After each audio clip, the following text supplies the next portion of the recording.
नमस्कार विद्यार्थी मित्रांनो, धर्मादाय आयुक्तालय भरती या अनुषंगाने एक महत्त्वाची अपडेट समोर येते। विद्यार्थी मित्रांनो, गेल्या 2.5 ते 3 महिन्यापूर्वी जी परीक्षा घेण्यात आली होती त्या परीक्षेचा निकाल जाहीर झालाय विद्यार्थी मित्रांनो, आणि या संबंधीची माहिती आपण या व्हिडिओच्या माध्यमातून बघणार आहोत। व्हिडिओ शेवटपर्यंत नक्की बघा। तुम्हाला जर निकाल बघायचा असेल तर महाराष्ट्र राज्याची धर्मादाय आयुक्तालयाची जी काही ऑफिशियल वेबसाईट आहे या वेबसाईट वरती धर्मादाय आयुक्तालय महाराष्ट्र राज्य या वेबसाईट वरती तुम्ही गेल्यानंतर इथे नवीन पद भरती 2025 इथे क्लिक केल्यावर खाली तुम्हाला सामान्यीकृत गुण या सेक्शन मध्ये तुम्हाला विविध पदांचा निकाल दिसणार आहे।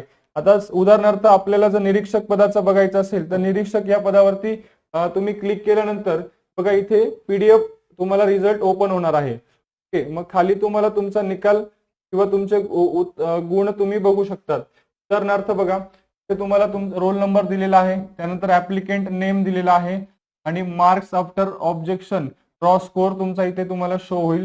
प्रो रेटेड मार्क्स तुम्हाला दिसतील आणि मार्क्स आफ्टर नॉर्मलायझेशन झाल्यानंतरचे मार्क्स तुम्हाला इथे शो होतील। विद्यार्थी मित्रांनो, या पद्धतीने तुम्ही तुमचे गुण चेक करू शकतात, स्कोर बघू शकतात। तर अशाच माहितीपूर्ण व्हिडिओ आपण नेहमी या चॅनलवरती घेऊन येत असतो, त्यामुळे या चॅनलला आत्ताच फॉलो करून ठेवा। व्हिडिओ आवडला असेल तर लाईक करा आणि आपल्या जास्तीत जास्त मित्रांना लगेच शेअर करा। धन्यवाद।